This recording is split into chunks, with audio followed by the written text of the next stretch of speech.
Friends, లోపలికి వెళ్ళాక మొత్తం చూపిస్తాను.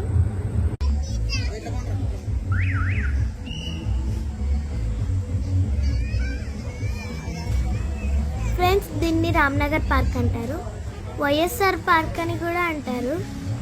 ఇక్కడ బోటింగ్ అండ్ హార్స్ రైడింగ్ కూడా ఉంటాయి. వాటర్ ఫాల్స్ ఇంకా సాంగ్స్ కూడా అరేంజ్ చేస్తారు అక్కడ.